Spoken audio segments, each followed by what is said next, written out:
Good morning everyone. I hope की तुम्ही सगळे मस्त आणि मजेत असाल. चला, तर जसं की तुम्हाला माहिती आहे की काल आम्ही कामिनीकडे आलो आहे आणि काल आम्ही हिच्याचकडे राहिलो होतो. आता रात्रभर राहिल्यानंतर ना इथलं सकाळी उठल्यावर इतकं सुंदर व्ह्यू होतं, जे की तुम्ही जस्ट आधी बघितलं असेल. खूप छान वाटत होतं. मी थोडा बाल्कनीमध्ये बसली, पाणी वगैरे पिऊन घेतलं आणि व्ह्यू पण लगेच उठला होता. कारण अभिनव आणि आकृती असल्यामुळे तो काही व्यवस्थित झोपला नाही. त्याचं रिझन त्याच्या डोक्यातनं कंटिन्यू सुरू होतं की त्याला खेळायचं आहे म्हणून. आणि सकाळी उठल्या उठल्या त्या तिघांची मस्त जी मजा मस्ती सुरू होती. अभिनव दादा ब्रश करतोय तर मलाही ब्रश करायचं आहे, असं काहीचा अव्यूचा हट्ट होता. बघा, आता तो तिकडे गेला आहे. अभिनव दादा ब्रश करतोय तेच बघण्यासाठी. आणि मुलं ना एकमेकांना बघून बऱ्याच गोष्टी शिकतात. हे इथे येऊन मला जास्ती रिअलाईज व्हायला लागलं होतं. अव्यू ब्रश करायला खूप त्रास देतो, पण आज तो स्वतःहून ब्रश मागत होता आणि हे बघून मला खूप छान वाटलं. म्हणजे बघा, भरलेल्या घरात राहण्याचे किती सारे ॲडव्हान्टेज आहे. आजकाल आपण सगळेच न्यूक्लिअर फॅमिलीजमध्ये राहतो, पण तरीसुद्धा जे मेंबर्स आपल्या घरात असतात ते एकमेकांचं बघून बऱ्याच गोष्टी शिकतात आणि हे खरंच लहान मुलांसाठी खूप उपयुक्त ठरते. पण असो, एवढं सगळं तर काही पॉसिबल नाही, पण जेवढं पॉसिबल आहे तेवढं आम्ही नागपूरमध्ये यायचा प्रयत्न करतो. म्हणजे अव्यू पण सगळ्यांशी भेट करतो आणि त्याचबरोबर बऱ्याच नवीन नवीन गोष्टीसुद्धा शिकतो.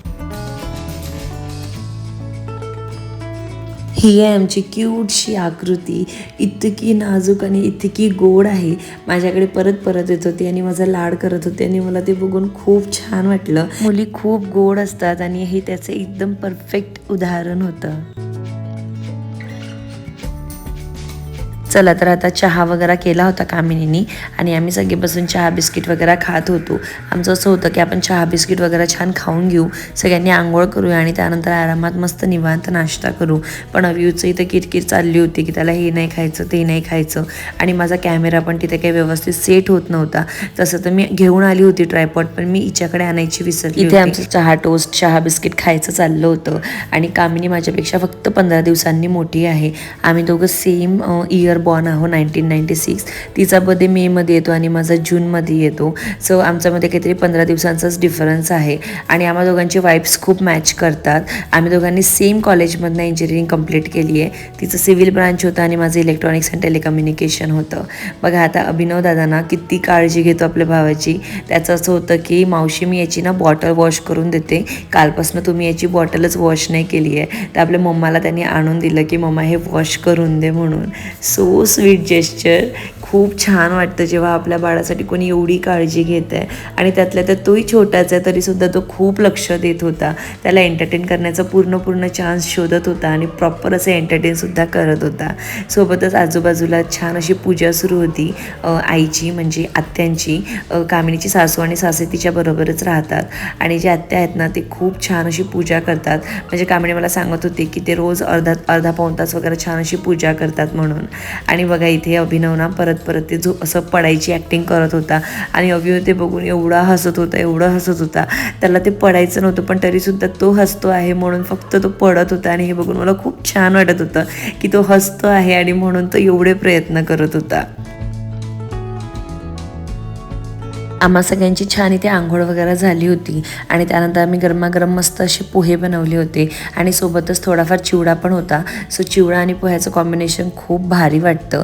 आम्ही इथे मस्त बसून सगळ्यांनी मस्त असं नाश्ता एन्जॉय केला.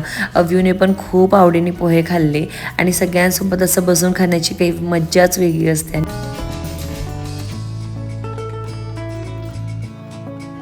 आम्ही सगळ्यांनी छान इथे मस्त नाश्ता करून घेतला. त्यानंतर छान सगळे रेडी झालो, कारण मला जायचं होतं माझ्या आत्याकडे, म्हणजे कामिनीच्या मम्मीकडे. आम्ही तिच्याकडे गेलो. कामिनीने आम्हाला सोडलं आणि त्यानंतर परत एक फेरा तिचा होणार होता, कारण सगळे लोक एका गाडीवर काही मावणार नव्हते. मी तिथे गेली. त्यानंतर अव्यूला मी आत्याकडे ठेवलं आणि माधुरीला घेऊन मी डीमार्टला गेली, कारण मला डीमार्टमधनं ना सगळ्यांसाठी काहीतरी खाऊ घ्यायचा होता. कारण झालं असं होतं की यावेळेस मी काहीच कॅश कॅरी नव्हती केली आणि असं असतं की आपण लहान मुलांच्या घरून खाली हात निघत निघत नाही आणि माझ्याकडे खरंच कॅश नव्हते. तर मी म्हटलं की असं काहीतरी वेगळी ठिकाणी जाऊन कुठे ATM शोधत बसण्यापेक्षा छान इथनं खाऊ घेते सगळ्यांसाठी आणि थोडेफार आणखी पण मला काही वस्तू मिळेल तर ते सुद्धा मी इथनं त्यांच्यासाठी विकत घेईल. म्हणून मी माधुरीसोबत इथे DMartमध्ये आली होती. पण ती मला खूप म्हणत होती की ताई काहीच घेऊ नको कारण कामिनी ताई मला खूप रागवेल. म्हटलं बघ मी पण मोठी आहे, तुला माझं ऐकावं लागेल आणि माझ्याबरोबर चल. मग आम्ही इथे आलो आणि त्यानंतर आम्हाला हवं त्या सगळ्या गोष्टी आम्ही इथनं विकत घेतल्या. आणि हा जो DMart आहे ना, हा दिगोरी नाक्याला आहे, नवीन बनला आहे.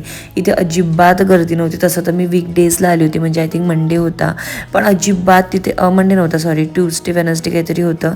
गर्दी अजिबातच नव्हती. मला वाटते 1-2च कस्टमर तिथे होते. मोठं DMart आहे, मस्त DMart आहे. तुम्ही जर दिगोरी साईडला नागपूरला कुठे राहत असाल तर तुम्ही हा DMart नक्कीच कन्सिडर करू शकता.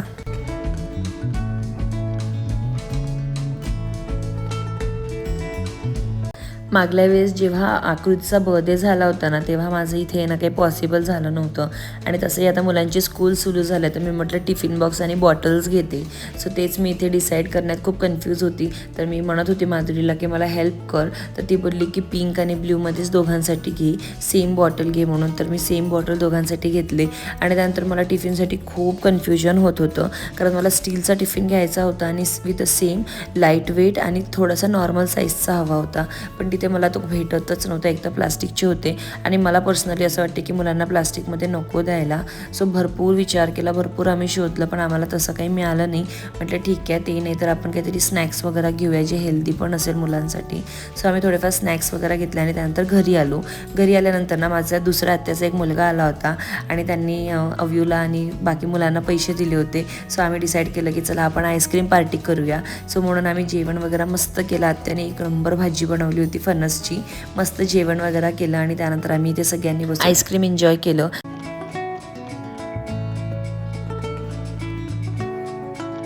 आजकाल अव्यूला रोज एक पूर्ण आईस्क्रीम मिळते आणि तो पूर्ण आईस्क्रीम खातो. एवढीशी सुद्धा कोणाला देत नाही आणि कितीही प्रयत्न केलं तरी सुद्धा रडगाणं करण्यापेक्षा मी सुद्धा त्याला खाऊ देते. सगळ्यांची जेवणं वगैरे झाली होती, मुलं पण झोपले होते आणि आम्ही ना पिहू म्हणून एक पिक्चर आहे लहान मुलीचा, तो बघत होतो. माझं अगदी मन भरून आलं होतं पिक्चर बघून. त्यानंतर आम्ही थोडंसं रिलॅक्स केलं, उठलो, चहा घेतला आणि सडनली आम्हाला एक फोन आला की पप्पांच्या मामाचं एक मुलगा आहे ते वारले म्हणून. आणि ती अशी व्यक्ती होती ज्यांनी माझ्या आयुष्यात पहिल्यांदा मला 100 रुपये दिले होते. 100 रुपये कसे दिसतात, कसे असतात हे मला पहिल्यांदा त्यांनी दिलं तेव्हाच कळालं होतं. आणि तो जो आनंदाचा क्षण होता ना माझ्या आयुष्यातला, तो न विसरणारा क्षण आहे. त्यानंतर आम्ही सगळ्यांचं आवरलं आणि त्यानंतर मला माझ्या एका दुसऱ्या आत्याच्या मुलीकडे जायचं होतं. सो अव्यूची आम्ही इथे फिरकी घेत होतो की तुला नाही घेऊन चाललो, आम्हीच जाणार आहे. आणि त्याला असं थोडंसं वाटलं, पण त्याला माहिती होतं की आई काही मला सोडून जाणार नाही, म्हणून तो एकदम रिलॅक्स्ड होता. त्यानंतर आम्ही आमचं आवरलं आणि पुढे निघालो. तर माझी जी आत्याची दुसरी मुलगी आहे ना, ती पण जवळच राहते, अर्ध्या तासाच्या डिस्टन्सवर. आम्ही सगळे जे आहे ते असं जवळ राहतो, अर्ध्या तासाच्या डिस्टन्सवर.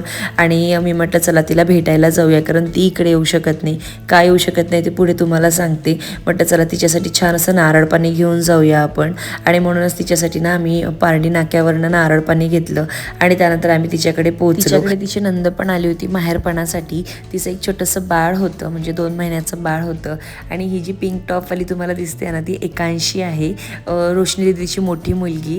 आणि ती आणि अव्यू या दोघांचा बर्थडे सेम डेला येतो, 3 फेब्रुवारीला.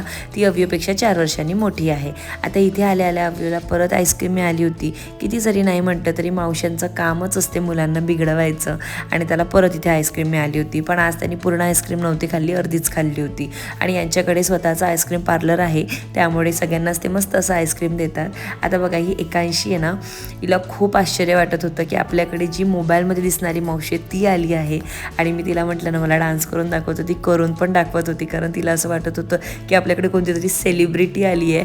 आणि मला ती सगळं असं दिसत होतं, म्हणजे ती लाजत वगैरे होती माझ्याकडे बघून. एकदम भारी वाटत होतं. म्हणजे तसं तर ही माझी रिलेटिव्ह आहे, पण ॲज वेल एज ती माझी सबस्क्रायबर पण आहे.